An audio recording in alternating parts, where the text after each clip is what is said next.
Why do we need to know where we come from? I'll read two quotations. One by a novelist, David Lodge.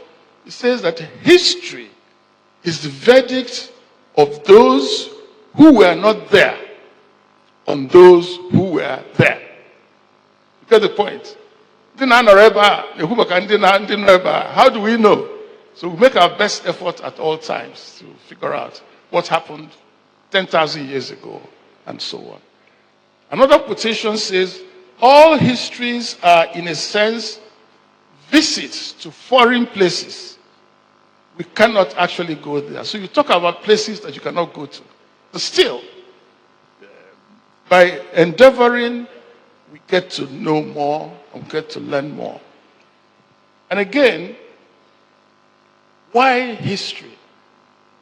If you recall, a few months ago, one Professor Bako of, I think, University, University, gave his inaugural lecture on the subject of the Igbo factor in the history of intergroup relations and commerce in Kano. And of course, why Professor Edmund Amfodio, in his own inaugural lecture, will talk about Igbos in Kano. And of course, he badly misrepresented the Igbo presence and the history of the Igbos in Kano in the way Anyibundi Igbo will see it. And immediately, Dr. Sam Amadi gave a lecture, like a response to that lecture by Professor Bako. And Sam Amadi said that forgetting is dying. If you forget, if you're Basalongwe, then you are not existing. But self-awareness and other awareness are most important aspects of existence. And he says, when we forget events and their meaning, we expose ourselves to deception by competitors and our enemies. When we forget events and their meanings, we expose ourselves to deceptions by our competitors and our enemies, which is what Dr. Bako has tried to do. Tried to deceive people about Ndi Igbo. And of course, Sam Amadi rose up to that. More to say on why we must pay attention to our history. Ile-Ife, our great historian, said, the Igbo people, like any other group of people, are anxious to discover their origin and to reconstruct how they came to be where they are. Why are we here? Why are we not in the Niger Delta or in the desert? And we've been here, we're making our life here.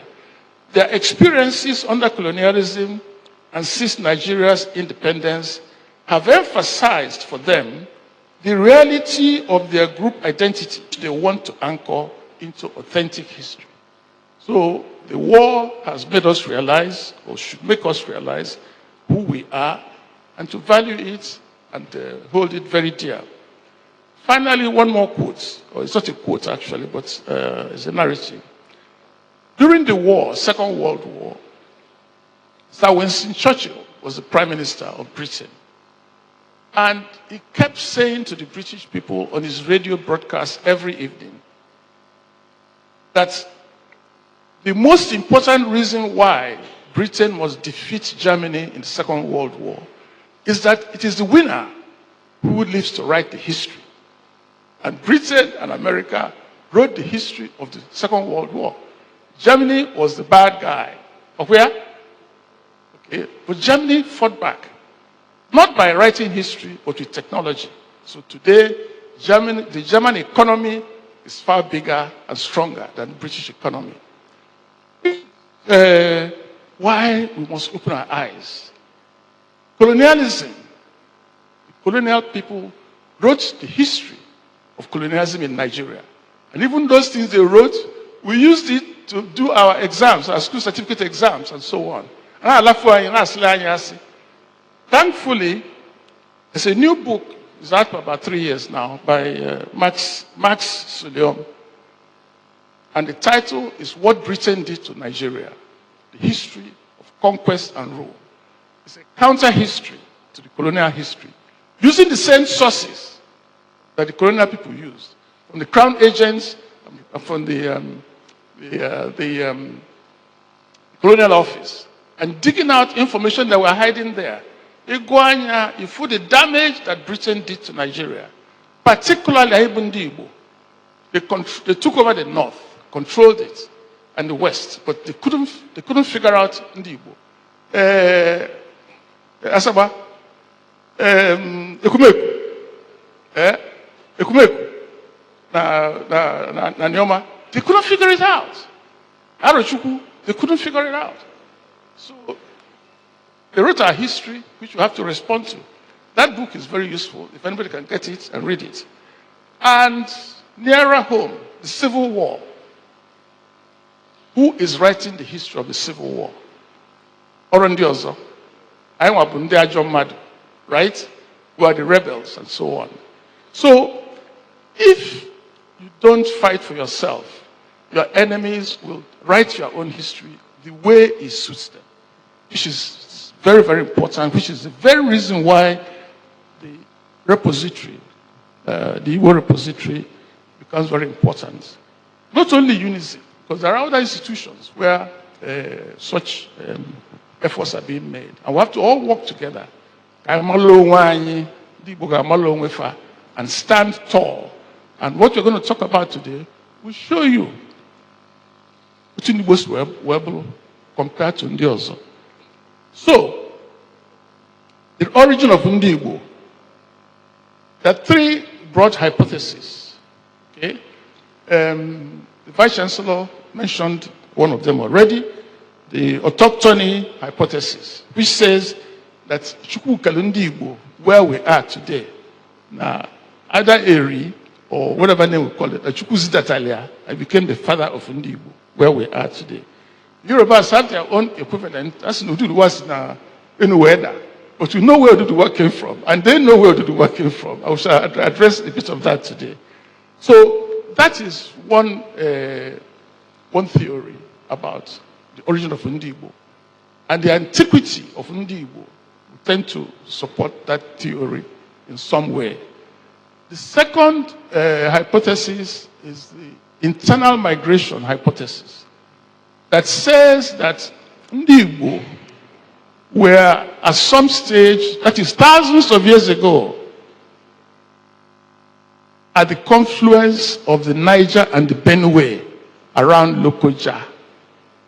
And that Ndi Igbo, and the Yoruba, and the Edo, Bini, the Jukun were all one people until the point with discovery of iron and all of that, the Sebohu, and then they migrated to where they are today.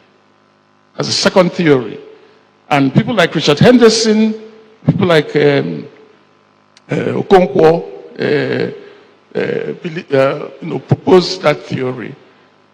Then, of course, the external migration theory that says that Ndi Igbo see either Egypt or Israel. I think they say more about Israel. And people like Basden, G.T. Basden, and Bon Eluwa, B.O.N. Eluwa, hold that theory. But we shall show with the studies of modern scholarly approach, modern scholarly research, discount this hypothesis. Because someone like Catherine Achalon actually has stated with good reason that Ndi Igbo actually predates Egypt and Israel. So you cannot originate from where you predate. Maybe it could be the other way around. So those are the three hypotheses.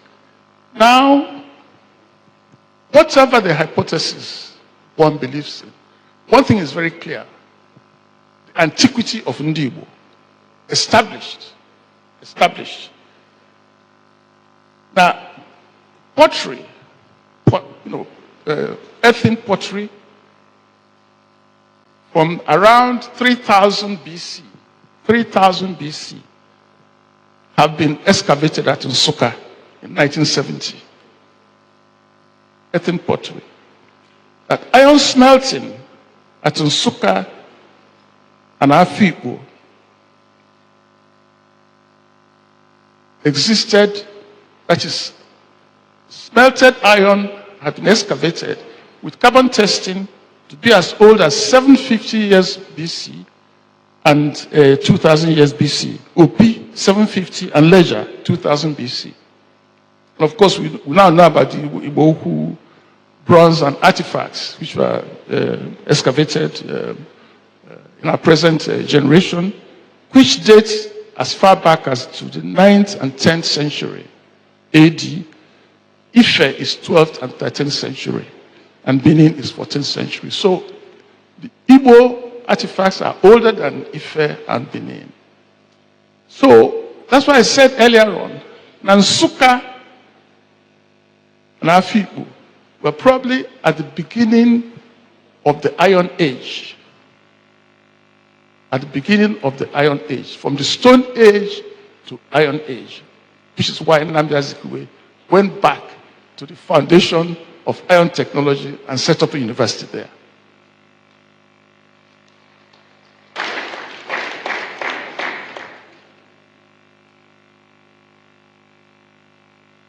Another point about Igbo antiquity. This one will cause controversy. After this lecture, I expect there will be some media reaction. But we've prepared a press release. We should cover what I said as much as possible. Prof, I hope we have the press releases ready now. Okay, thank you very much.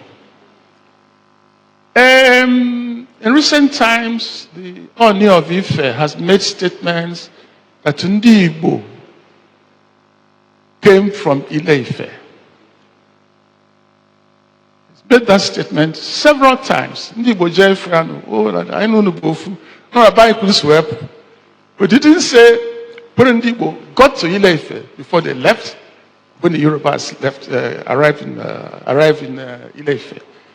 But it is well established that Ndi Igbo were in Ile-Ife long before the Yorubas arrived there. Established.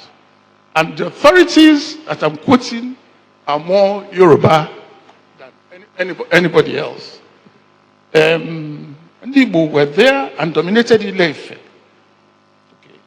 Today, there's still a village in Ile-Ife, which is the remnants of the Igbos who didn't migrate away. Because the story was that Ndi Igbo were there, dominated Ile-Ife, okay, until the Yorubas came. And then, by cordial relationships and all of that, okay, Ewesebo on who to succeed, Oduduwa, or and so on. Ndi Igbo were claiming it's their right, the Yorubas and so on. And Ndi Igbo started attacking the Yoruba elements. When they used masquerades to attack them. The Yorubas thought they were spirits. They were afraid until Moremi offered herself as a slave woman to the Igbo group.